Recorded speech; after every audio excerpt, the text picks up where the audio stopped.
पाकिस्तानी सेना को बॉर्डर पर पीटा, फिर परमाणु सेंटर के कर्मचारियों का अपहरण किया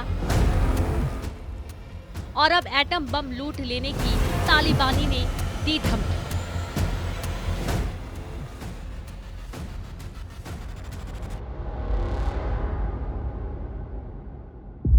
तालिबानी लड़ाकों ने डेरा इस्माइल खान में पाकिस्तान के परमाणु ऊर्जा आयोग के 18 इंजीनियरों का किडनैप कर जनरल मुनीर को ऐसा चैलेंज दिया है जिससे पाकिस्तान की जमीन खिसक गई है।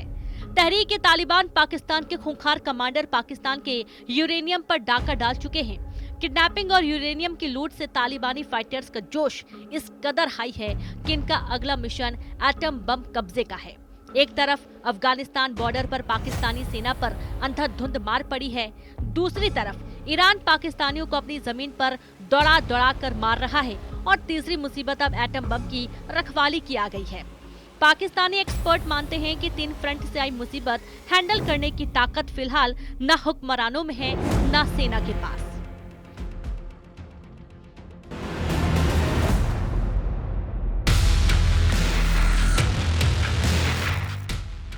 पाकिस्तान में टेंशन ही टेंशन है। बॉर्डर पर अफगान और ईरान की घर में तालिबान और बालोच आर्मी की, लेकिन सबसे बड़ी टेंशन है एटम बम बचाए रखने की। पाकिस्तानी मीडिया रिपोर्ट्स में दंग करने वाला दावा किया जा रहा है। मीडिया रिपोर्ट्स के मुताबिक तालिबानी लड़ाकों ने पाकिस्तान की सबसे बड़ी यूरेनियम खदान से बड़ी मात्रा में यूरेनियम लूट लिया है। मीडिया रिपोर्ट्स में ये दावा तालिबानी कमांडर के बयान के हवाले से किया जा रहा है, जिसमें कमांडर ने ऐलान किया है कि तालिबान लड़ाके डर्टी बम बनाने की कोशिश में जुटे हैं। डर्टी बम में यूरेनियम का इस्तेमाल किया जाता है। एटमी सेंटर से किडनैपिंग भी डर्टी बम बनाने की कोशिश का हिस्सा है। पाकिस्तान की सबसे बड़ी यूरेनियम खदान काबुल खेल एटॉमिक एनर्जी कर्मचारियों को बंधक बनाकर तालिबान डर्टी बम बनाने की फिराक में है। पाकिस्तान ने दावा किया है कि बंधकों में से कुछ को रिहा कर लिया गया है, लेकिन अब तक इसकी तस्वीर साफ नहीं की। कितने लोग बंधक हैं, कितने रिहा हुए।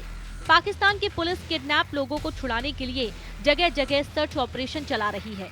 उधर बलूचिस्तान में बलूचों ने भी पाकिस्तान को दोफाड़ करना शुरू कर दिया है। बलोच लड़ाकों ने पाकिस्तानी हुकूमत के सरकारी कार्यालय पर कब्जा जमा लिया है। पाकिस्तान के परमाणु बमों पर दो तरफा खतरा मंडरा रहा है। एक तरफ बलोच आर्मी इन एटम बमों को हासिल करने का दम भर रही है, तो दूसरी तरफ तालिबानी लड़ाके ओपन ऐलान कर न्यूक्लियर हथियार हथियाना चाहते हैं।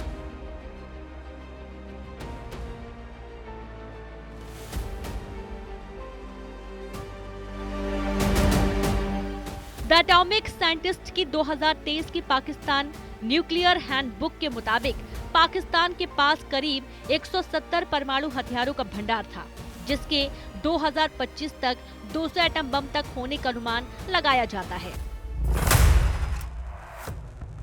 अगर पाकिस्तान के 100 एटम बम भी तालिबानी लड़ाकों ने लूट लिए तो न पाकिस्तान बचेगा और न ही उसका नामो निशान। पीएम शहबाज शरीफ पहले ही तालिबानी खतरे का इकबालिया बयान कर चुके हैं। अफगानिस्तान बॉर्डर पर पाकिस्तानी फौज की बेरहमी से हुई पिटाई के बाद शरीफ ने मुंहतोड़ जवाब देने की धमकी भी दी थी। तालिबानी लड़ाकों को जवाब देना तो दूर की बात है, जनरल मुनीर अपने फौज को सलामत बचाए रखने की हैसियत में नहीं। तालिबानी लड़ाके पाकिस्तान में जहां चाहते हैं वहां तांडव मचा रहे हैं, लेकिन सबसे बड़ा खतरा उस एटमी हथियार पर है जिसके दम पर पाकिस्तान की बुनियाद टिकी हुई है। पाकिस्तान अपने एटम बम पर इतराता है और इसी एटम बम से भारत को भी धमकाता है, लेकिन ये एटम बम ही अब पाकिस्तान के लिए आत्मघाती बन चुका है।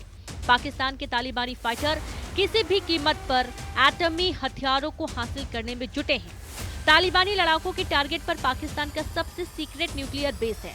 पाकिस्तान के bulletin of the atomic scientist में बताया गया है कि सेना ने परमाणु हथियारों को ले जाने वाली छोटी और लंबी दूरी की मिसाइलों को देश के किन-किन हिस्सों में रखा है। परमाणु हथियारों को ले जाने वाली मिसाइलों और उनके मोबाइल लॉन्चर इस्लामाबाद के पश्चिम में काला चिट्ठा दहर पर्वत पर बने नेशनल डिफेंस कॉम्प्लेक्स में रखे जाते हैं। सैटेलाइट तस्वीरों से पता चलता है कि ये कॉम्प्लेक्स 2 हिस्सों में बटा है, जिसके पश्चिमी हिस्से से मिसाइलों और रॉकेट इंजन बनाए और टेस्ट किए जाते हैं, जबकि उत्तर में पूर्वी हिस्से में सड़क से ले जाने वाले ट्रांसपोर्टर इरेक्टर लॉन्चर्स का प्रोडक्शन होता है। जून 2023 तक नस्र शाहीन-1 एक बैलिस्टिक मिसाइल और बाबर क्रूज मिसाइल के लिए यहां ट्रांसपोर्टर इरेक्टर लॉन्चर्स बनाए जाते रहे हैं। दहर पहाड़ पर बने पाकिस्तान के न्यूक्लियर बेस को निशाना बनाना तालिबान के लिए आसान नहीं। इस्लामाबाद में पहरेदारी सख्त है, लेकिन राजधानी से दूर बने पाकिस्तानी एटमी अड्डे कितने सलामत हैं, कोई नहीं जानता।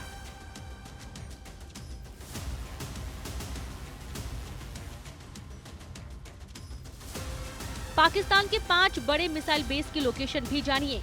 पाकिस्तान के सिंध सूबे में हैदराबाद से 18 किलोमीटर उत्तर में आर्को मिलिट्री बेस है, जहां मिसाइल के 6 गैराज हैं, जो 12 लॉन्चर्स के लिए बनाए गए हैं। सैटेलाइट तस्वीरों से पता चलता है कि 5 एक्सल वाले transporter erector launchers Babur cruise missile हथियार सिस्टम के लिए बनाए गए हैं। बाबर मिसाइल की रेंज 450 से 700 किलोमीटर है। सिंध में ही दूसरा न्यूक्लियर हथियारों का अड्डा पानो अकील बताया जाता है, जहां बाबर और न्यूक्लियर हथियारों का अड्डा शाहीन-1 मिसाइलों का बेस है। पाकिस्तान के पंजाब सूबे में गुजरावाला मिलिट्री बेस सबसे बड़ा मिलिट्री कॉम्प्लेक्स है। यहाँ एटमी हथियार की तैनाती है। बालूचिस्तान के सक्कर से 220 किलोमीटर दूर खुजदार में पाकिस्तान का अंडरग्राउंड एटमी गोदाम है। पाकिस्तान के हिस्से वाले पंजाब के सरगोधा की किराना हिल्स में एटमी हथियारों के एक कॉम्प्लेक्स के तौर पर इस्तेमाल किया जाता है। पाकिस्तानी सेना के एटमी हथियारों के साथ ही एयरफोर्स और नेवी के पास मौजूद न्यूक्लियर हथियार को भी तालिबानी लूटने की कोशिश कर सकते हैं। पाकिस्तान के एयरफोर्स के 5 ऐसे बेस हैं जहां तालिबान हमले की फिराक में है।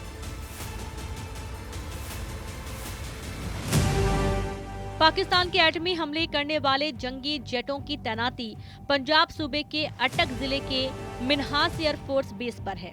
पंजाब सूबे में ही दूसरा न्यूक्लियर हथियारों की तैनाती झांग जिले के रफीकी एयरबेस पर है। पाकिस्तान के एटम बमों की तीसरी लोकेशन सिंध सूबे का शहबाज एयरफोर्स बेस है। कराची में मशरूर एयरफोर्स बेस पाकिस्तान के एटमी हथियारों की चौथी लोकेशन है। पाकिस्तान के नक्शे पर जहां भी एटमी हथियार की निशानदेही होगी, वहां तालिबान का हमला मुमकिन है। जो तालिबानी लड़ाके पाकिस्तान घुसकर मुनीर आर्मी को धुन डालते हैं, जो तालिबानी लड़ाके पाकिस्तान के रॉकेट फोर्स और टैंक पर भारी पड़ रहे हैं, जिन तालिबानी फाइटर्स से शहबाज शरीफ तो क्या पाकिस्तान के कट्टर आतंकी तक थर्राते हैं, वो कब क्या गुजरे इसका कोई पता नहीं। तालिबान ने पाकिस्तान के परमाणु ठिकाने पर हमला किया तो उसकी जीत की गारंटी पाकिस्तानी सेना में मौजूद कट्टर जिहादी जनरल भी दे रहे हैं। पाकिस्तानी सेना की टॉप लीडरशिप में तालिबान के हमदर्दों की भरमार है। ये ऐसी फौजी जनरल हैं जो पहनते तो पाकिस्तानी सेना की वर्दी हैं, लेकिन इनका दिल धड़कता शरिया सल्तनत के लिए है। पाकिस्तानी तालिबान के हौसले बुलंद हैं। अगर पाकिस्तान लड़ाकों को काबू नहीं कर पाता है तो पाकिस्तान का बचना नामुमकिन है।